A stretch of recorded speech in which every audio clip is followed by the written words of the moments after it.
Let's go. I'm Allison Teamy, and this is my motor exam. Can you tell me your name? Shannon. Can you tell me where you are right now? In my house. In what state? Florida. What time is it, morning or night? It's daytime. And what year is it? 2020. Perfect. Can you tell me what 2 plus 3 is? 5. And 3 plus 8? 11. What? Perfect. So that's telling us our mental status, that he is alert and oriented and not confused. So now I'm going to start the exam with the head, neck, hair, skin, and nails. So I'm looking at skin-wise. I'm looking from head to toe. I'm looking for redness, rashes, any swellings, dryness, moles, freckles, wounds, open areas.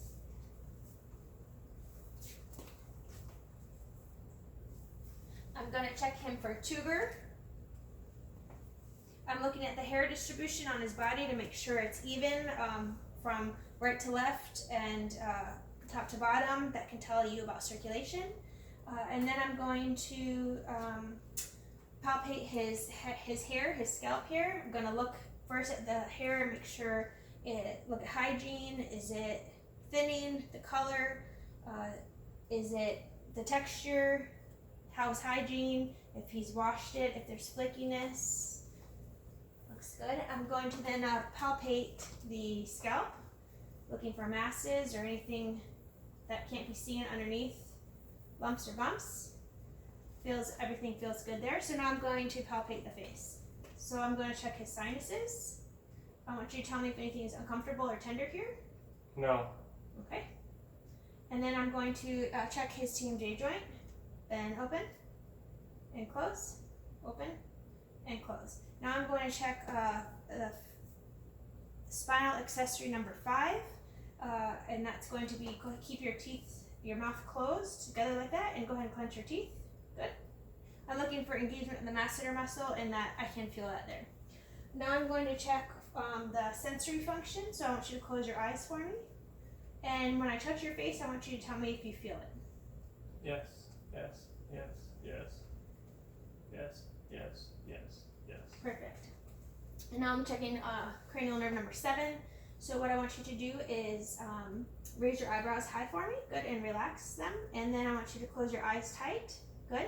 Now you're going to feel me kind of pull against it. So I'm looking for if I can resist against his eyes closure for the strength of the nerve. And then now I'm going to have you scrunch your nose. Perfect. Make a big smile. Good. And a frown. Show me your teeth. And relax your mouth. Pucker your lips. Good. And then relax your face. And try and blow some air in your cheeks. Good. And real big. Good. And then I'm going to push against it to make sure that won't come out. So that is all normal. And that's facial nerve number 7. So now I'm going to check his neck. So I'm going to have him turn straight ahead for me. Bring your chin down a little bit. I'm looking for venous distension. Any kind of JVD looks normal. I'm going to look at his neck for symmetry, his trachea, if it's midline, if there's any bumps or lumps, anything grossly obvious about that, which I don't see anything. So now I'm going to palpate. I'm going to look for, as part of our head exam, I'm also going to check his TMJ joint before I go to neck. So go ahead and open and close and open and close. So I'm looking for popping, clicking, crepitus, or any complaints of pain or noise in that joint. So back to the neck, I'm going to palpate to see if the trachea is midline, if I feel any deviation or lumps or bumps, and then I'm going to check for tug, which is a palpable pulsation on the bottom of the thyroid base. So I'm going to find the coracoid notch, go directly underneath, slightly underneath it, palpate, and I do not feel anything there. Now we're going to do a swallow test to check for masses around the thyroid. I'm going to give you some water. I want you to take a sip of water, but don't swallow. Okay. I'm going to turn his head slightly to his left. I'm going to press slightly on his right side and palpate for the thyroid while he swallows. Go ahead and swallow. Good. And I felt no masses. And take some water, please.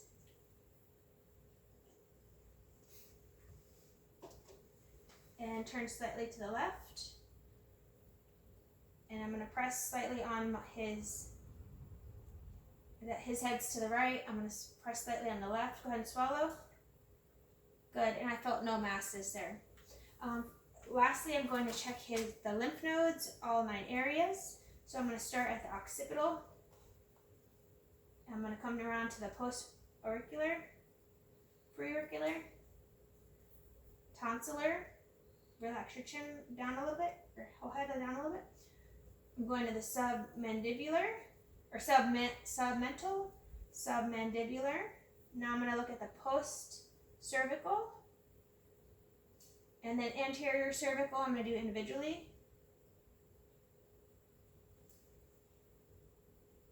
And the supraclavicular, clavicle. And I don't feel any enlargements there. Lastly, I'm going to check cranial nerve number 11. I'm going to have you turn your head to the right and to the left. And then you're going to shrug your shoulders up for me and relax. And now I'm going to test that against strength. So go ahead and raise your shoulders up and then down. Good. So the next part of the exam is going to be to check the eyes. So we're looking at cranial nerve number 2, and we're going to check his vision. We're going to do 2 tests here for vision. The first one is the Rosenbaum test. So if you would take this card and hold it at reading distance away, a comfortable distance, and cover one eye. Good. And now I want you to read this bottom line. DEFPOTEC. Perfect. And now we're going to do the other side. Go ahead and read that bottom line. DEFPOTEC. Okay. And then we're going to do the confrontation test for that. So this is going to test his peripheral vision. So I want you to close one eye. And you're going to let me know when, or cover one eye, when you see my hand come into your line of vision, okay? Yes. Yes. Yes. Yes. Yes. Yes. Perfect. And so that shows us his vision and his peripheral vision. As part of the vision exam, I'm also going to inspect his eyes, which I did not do. I'm going to look at his eyebrows. I'm going to palpate the orbital structures. I'm looking for the lacrimal gland here on the outside of the upper orbital. Go ahead and open. No, not your mouth, your eyes, yes. I'm going to look at the conjunctiva. I'm looking for discharge, and I'm looking at the color of his sclera, his pupil, and his iris, which all look appropriate.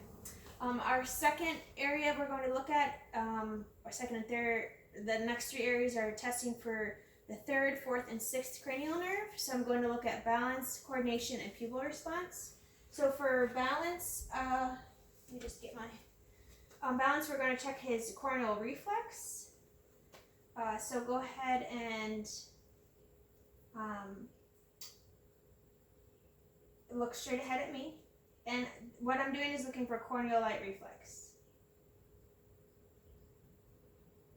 Perfect. And so both eyes, it is, I'm shining it right here in the middle. Both eyes show the same uniform reflex. I can see it shining back at me easily. And the next thing I'm going to look at is lid lag. The next test for balance is going to be for a cover-uncover test. So what I want you to do is cover one eye, focus on my finger, and move that hand away. Good. And so I'm looking to make sure one eye is not wandering and that both pupils are focused on my finger when he moves that hand away. And you're going to do it with the other eye, please. Focus on my finger, and then go ahead and move that hand away. And it's the same. So the next part for coordination, I'm going to look at lid lag and the 6 fields of gaze. For the 6 fields of gaze, I want you to stay focused, your head straight forward, but I want you to watch my fingers and follow them, okay?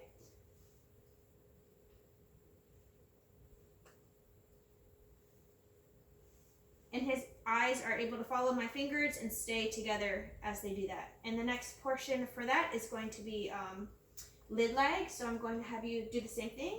Stay forward, look at my fingers, but don't move your head. And I'm looking to make sure that his eye lid stays the same distance on each side, covering the same amount of sclera or iris. That there's not one lid that is drooping versus the other. And the last portion is to look at pupil response. The first part is going to be consensual, non-consensual light. So I'm going to shine my light in one eye, watch it, that pupil constrict. Then I'm going to do it again, but I'm looking in the opposite eye to make sure that that pupil is also constricting. So that eye constricts. Now I'm going to look in the other eye, and that pupil is also constricting. So that pupil constricts, and the opposite eye also constricts. And the last test for this is called accommodation. So what I'm going to have him do is focus on an object far away from me. Go ahead and focus on something. And now I want you to focus on my finger. Perfect. So I'm looking to see that his pupils constrict and focus together on this eye. And then that concludes the eye exam. So next I'm going to go to ears. And so for the ear portion, I'm going to, I don't need my pen light, I'm going to inspect his ears. I'm going to look behind because that's an area for common for lesions, skin cancer. I'm going to look for any drainage, redness, swelling. They look good, so now I'm going to test his hearing. This is the Weber test. And I want you to tell me if you hear this in both ears. Yes. This is checking the bone conduction of the vibration in both ears. Now we're going to do the Ryan test. I'm going to put this behind his ear. Tell me when you stop hearing it. No. Okay. And tell me when you stop hearing this. No.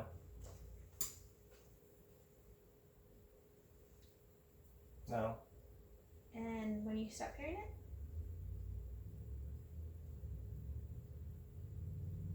No. So that's a normal result with the Ryan test. You're looking at the bone conduction is about half of what the air conduction is. You want them to hear the air conduction about twice as long as what they get from the bone. And that's testing the acoustic nerve, nerve number 8. Okay, so now we are going to check the nose. So for the nose, I'm looking to see if there's any deviations, if it's symmetric on both sides, if there's any discharge. I don't see any of those. And then I'm going to palpate the nose. Feels good. I don't feel any deviations. And then I'm going to look up the turbinates. I don't see any discharge, swelling, anything like that. And then I'm going to ask him to close one side. Take a deep breath in and out. And the opposite. And that's showing if there's any nasal congestion or any obstruction to one side or the other. So now I'm going to look at the mouth. I'm going to inspect the lips. I'm looking for dryness, chapping, any kind of skin lesions. That could be an area of skin cancer, cracking, symmetry of the lips. The first thing I'm going to do is look at his inside of his lower and upper lip. Okay. I'm going to inspect the oral mucosa. Go ahead and open. I'm looking at the buccal mucosa on both sides. I'm going to look at his teeth. I'm looking for restorations, decay, missing teeth, removable appliances, crowns, his hygiene, amount of plaque on his teeth, how much buildup, if there's a lot of tartar on his teeth. Good. And lift your tongue up towards the roof of your mouth. Good. And relax your tongue. And now I'm looking at the roof of the mouth, the palate. I'm going to check the sides of the tongue. Stick your tongue out for me. I'm looking at the lateral border and the base. Good. And stick your tongue out. That's a common area for oral cancer. I'm going to, do you have tonsils? I do. I'm going to grade his tonsils. Open for me. Oh, need my light. I would say they're grade 2, his tonsils. And finally, I'm going to check cranial nerve number 9. Go ahead and open your mouth and stick your tongue out at me. And, excuse me, cranial nerve number 12. And you're going to stick your tongue to the right. And then your tongue to the left. Perfect. And then now I want you to open wide and then say ah. Good. And that's cranial nerve number 9 and 10. I'm looking at his palate and his uvula are raising when he says ah. So we have done, now I'm going to go to the chest. Go ahead and stay just like you are. I'm going to look for breathing rate, rhythm, anterior, posterior diameter. I'm looking for symmetry, use of accessory muscles, which would be in the abdominals, intercostals. I'm looking for retractions. All of that looks normal to me. I don't see anything atypical. Then I'm going to palpate the chest. I'm looking for any discomfort or lumps or things that I don't see with my eyes. Now I'm going to listen. If I heard something atypical, I would do bronchophony, ergophony, or whispered paquillatry test. So just slow, deep breaths for me.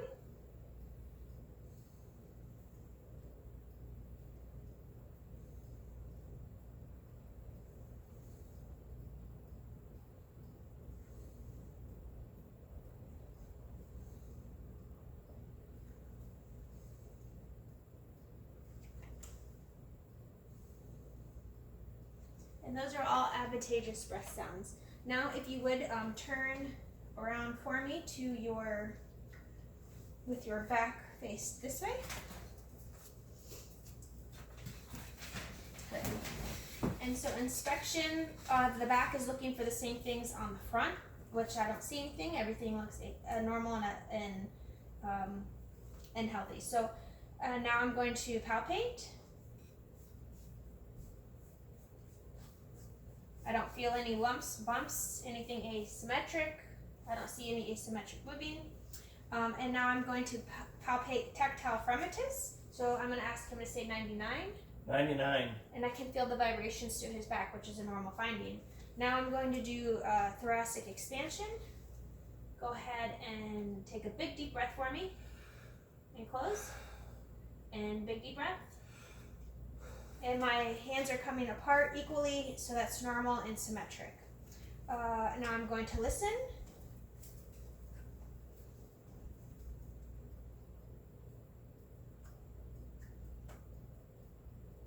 And breathe.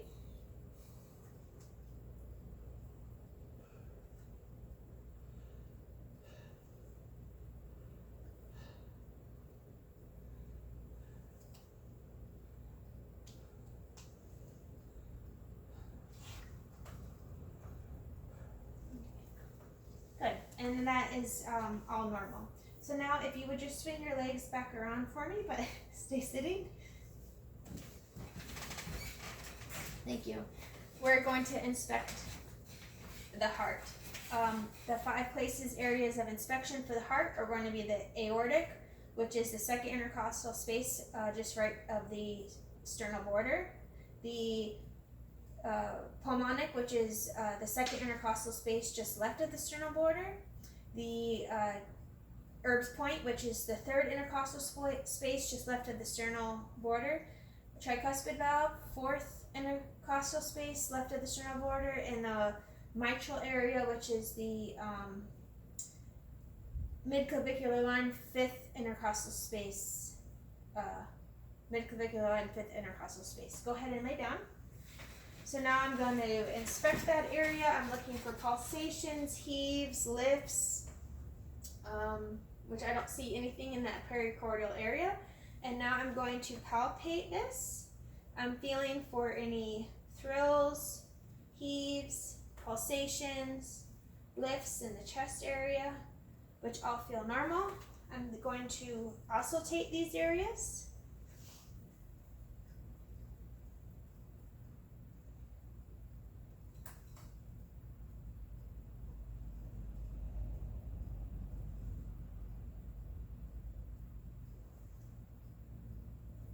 Now I'm going to use my bell.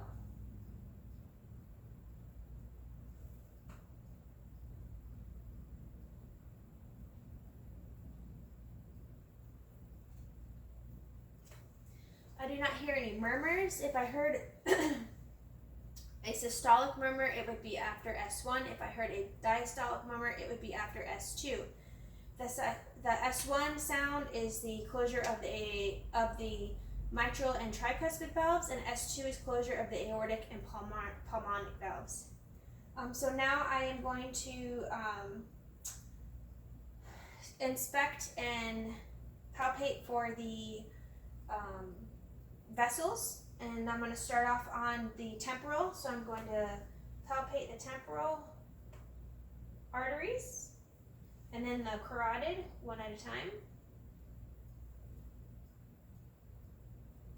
And now I'm going to auscultate those.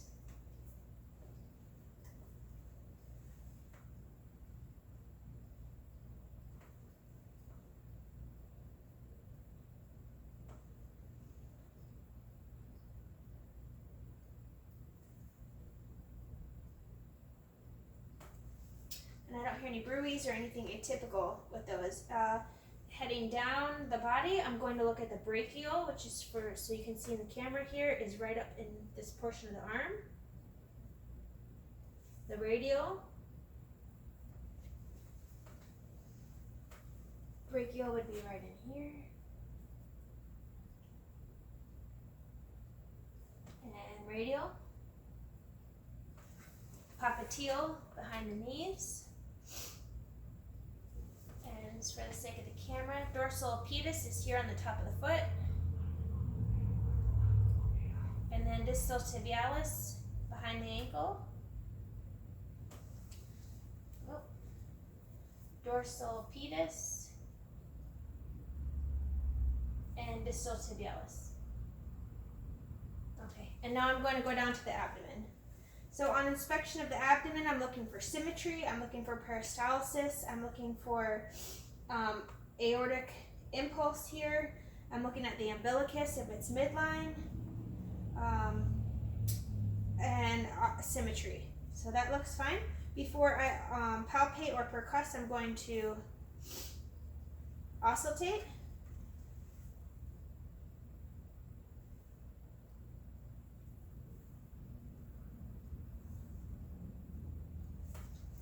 He has active bowel sounds. If I did not hear anything within 5 minutes, that would be abnormal.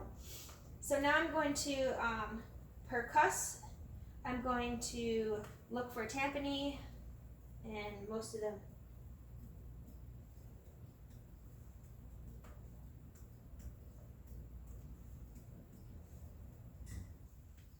Fullness is often heard over the liver and spleen. And now I'm going to palpate. I'm going to palpate over the aortic area here, which is midline, just left of the midline, or just underneath the ribs, under the xiphoid, for any little bit of pulsation. I don't feel anything there. Now I'm going to do some light palpation. Any discomfort? No. No. Now I'm going to do some heavy palpation. Any pain or discomfort? No.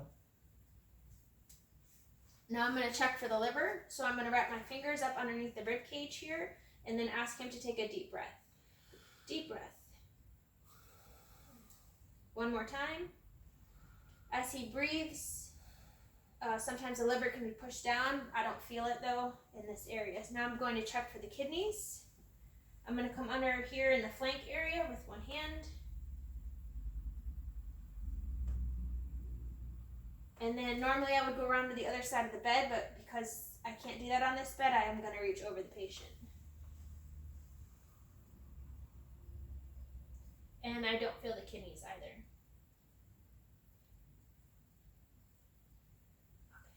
Now I'm going to do the joint exam. When you're looking at the joints, I'm going to look for swelling, alignment of the joints, redness, heat, any kind of disfigurement. All of the fingers and toes are in place. Everything is there. I don't see anything of that for him. So the first thing I'm going to look at is his hips. So we're going to do abduction of his hips. So I want you to raise your leg up just a little bit. And I want you to bring your leg all the way out as far as you can. And then all the way back in together and across your body. That is adduction. And then now we're going to do abduction of this leg. So we're going to go out, abduction, and then in is adduction. Good.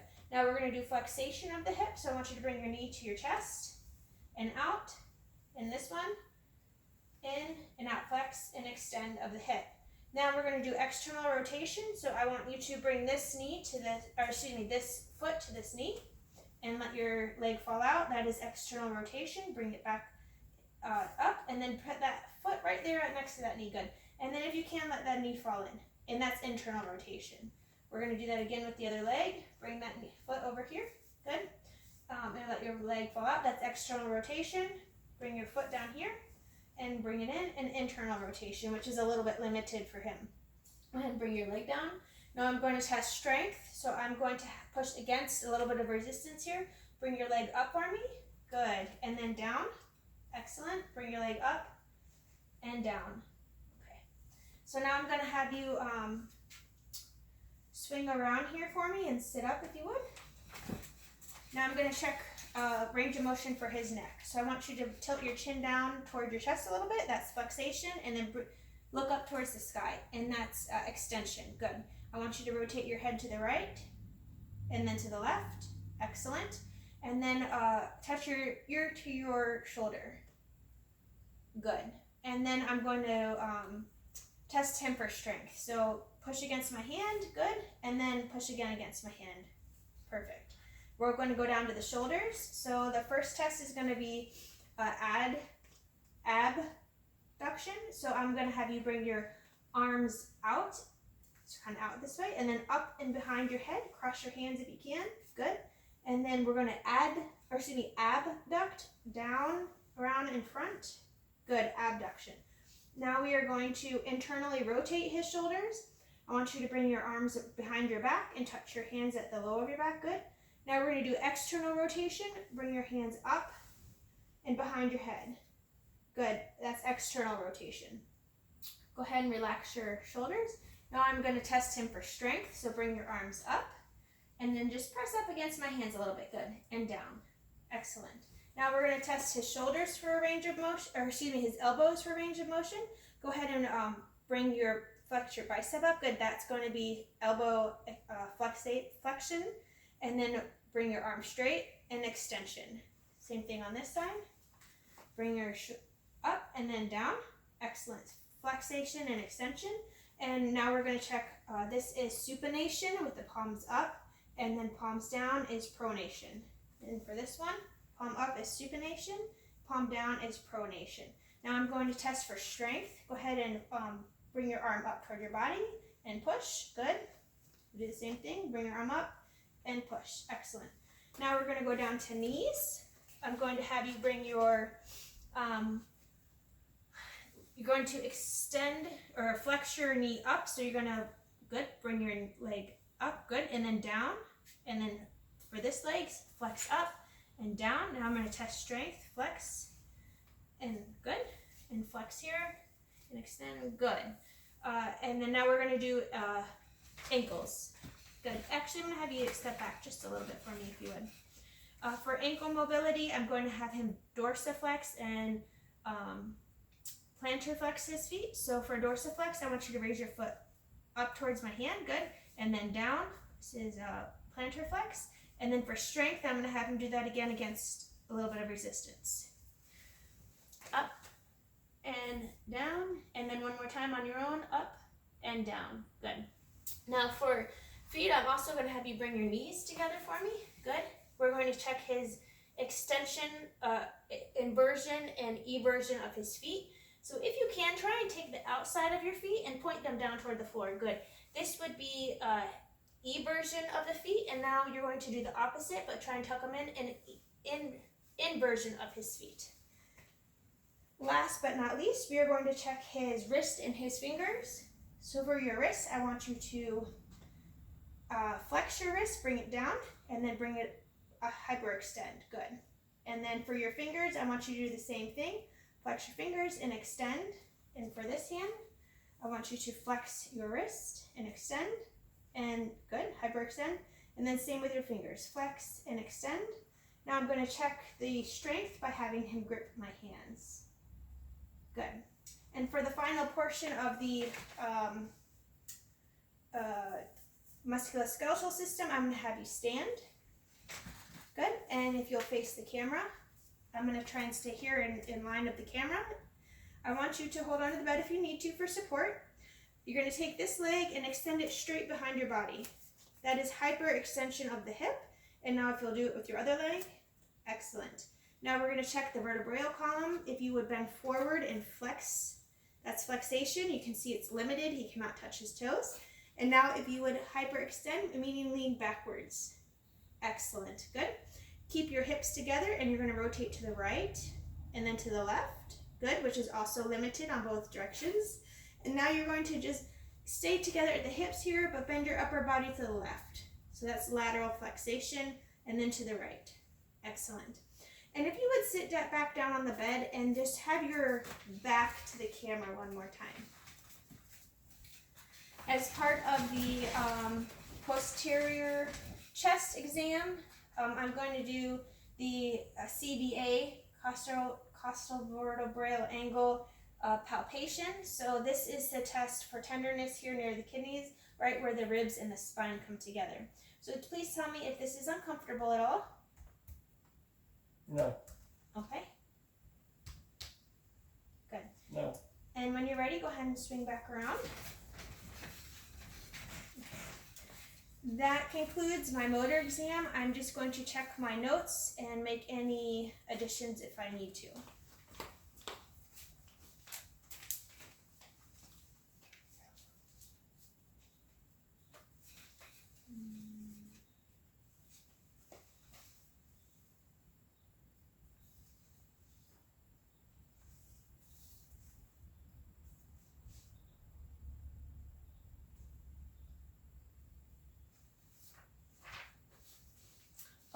As part of the hearing test, the whisper test is part of that.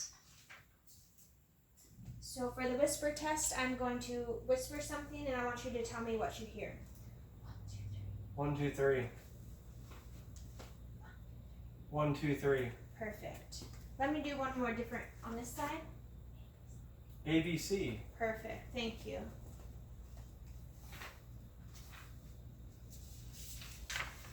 And that concludes my exam.